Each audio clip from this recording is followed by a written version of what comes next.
Bodo info YouTube channel बरायबाय आसा खालामो गासैबो मोजां दङ CM नि लास्ट डेटआ जोबथारसिगोन बेयाव नोंथांमोननि माखासे डिटेल्सखौ लाबोदों बेनो जाबाय नोंथांमोननि लास्ट डेटआथ' मिथिखाबाय बयबो बेनो जाबाय जोंहा 7 नभेम्बराव जोबगोन नाथाय मोनसे बाथ्रा जे बेयाव क्राइटेरिया मा नांगौ आरो नोंथांमोना रेडि खालामनांसिगोन मानोना बिनि एप्लिकेसन फाइनाल साबमिटआ फैथारसिगोन बे दानावनो स' बेखायनो डिटेल्सखौ नायफिनदो आरो लोगोसे नोंथांमोना गोबां सानदों रेजिस्टार जाबाय आरो जेबो खालामनांला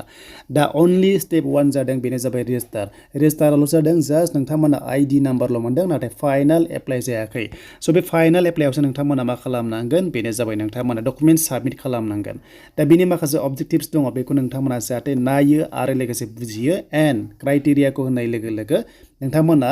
1 एप्रिलखौ लानानैसो नोंथांमोननि बैसोआ ओरैबायदि जागोन 1 एप्रिल 2023खौ लानानै नोंनि बैसोआ 29 बोसोरनिफ्राय 43 बोसोरसिम जोंनि एसटिआ थानांगोन होमबासो नोङो बे स्किम एबा लनखौ मोनगोन नङाबा नोङो मोननाय नङा दा जायखिजाया रेजिस्टार खालामनानै लनखौ मोनगोन बे नङा आरो लोगोसे रेजिस्टार खालामबानो लनखौ लाथारनांगौ बेबो नङा बेखौ नोंथांमोननो क्लियार खालामबाय जाहाथे गोनो गोथो जाया मानोना स्टुडेन्टसफोराबो रेजिस्टार खालामना लादों प्रब्लेम जागोन नामा 100% जेबो प्रब्लेम जाया नोंथांमोना जास्ट बे लनखौ लायबानो जाबाय जायफ्रानोखि गोसो गैया नोंथांमोना साख्रि नागिरगासिनो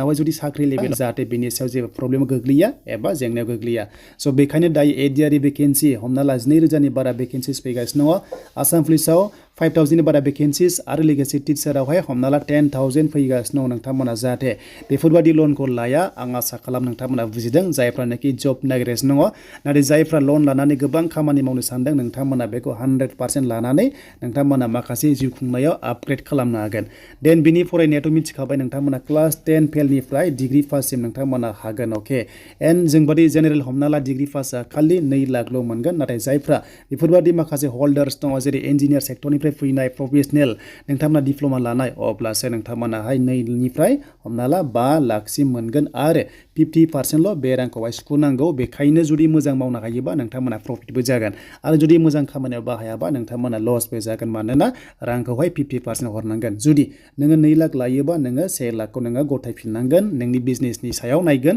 आरो लोगोसे नोंथांमोना ओरैबायदि इनस्टलमेन्टआवसो मोनगोन 2 लाखखौबो खनसेनो नोंथांमोना मोना 1 लाख मोनगोन फार्स्ट इयाराव आरो सेकेन्ड इयारावहाय 1 लाख मोनगोन गासै 2 लाख मोनगोन नाथाय बे 1 लाखखौ मोनबावनो थाखाय नोंथांमोना नैबे फार्स्टनि 1 लाखजों खामानि मावनानै दिन्थिनांगोन सार्भे जागोन होमबासो नोङो बे नेक्स्टनि इनस्टलमेन्टआ बेखौ मोनगोन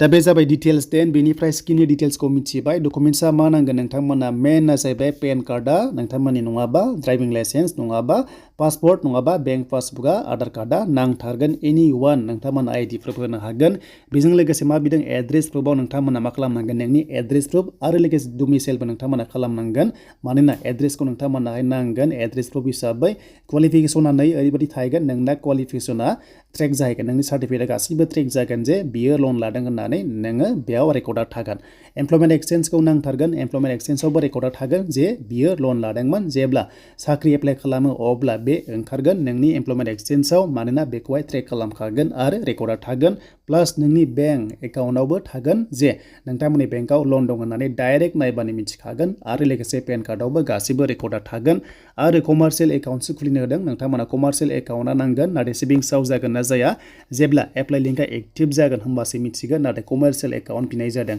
दा बेनो नोंथांमोननि हाउ टु एप्लाइ होनोबा बेयाव क्लिक खालामनाय लोगो लोगो दायो एप्लाइआ सोलिगासिनो दंखायो लास्ट डेटआ जोंहा 7 नभेम्बर थागोन आरो बे जोबनाय लोगो लोगोसो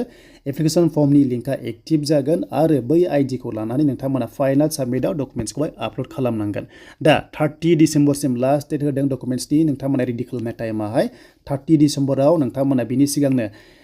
एकाउन्ट खुलिनांगौ कमार्शियेलखौहाय बिनिफ्राय गासैबो डकुमेन्ट्सखौ नोंथांमोना रेडि खालामनांगोन मानोना नभेम्बरावनो जागोन नालाय फाइनाल साबमिटआ बेखायनो 30 सिम डेट होदों नोंथांमोना जाहाथे बेखौ नायो दा बेनोमोन CMनि माखासे बिग आपडेटआ मानोना सम गैला नोंथांमोना जुदि गोसो दङबा स' थाबैनो खालामदो सानब्रैल'सो टाइमा आरो लोगोसे नोंथांमोना नेक्स्टआव आपडेटखौ मोनगोन बड' जब इनफो इउटुब चेनेलाव